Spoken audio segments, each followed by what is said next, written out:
Sen yaratgan olamu inson go'zal, sen yuborgan Mustafa Qur'on go'zal, sen buyurgan har amal iymon go'zal, ruhlari ichra sunganing vijdon go'zal.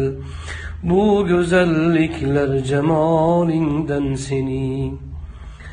Har ishing, har so'zu ahkoming buyuk, ham jazoing hamda inoming buyuk.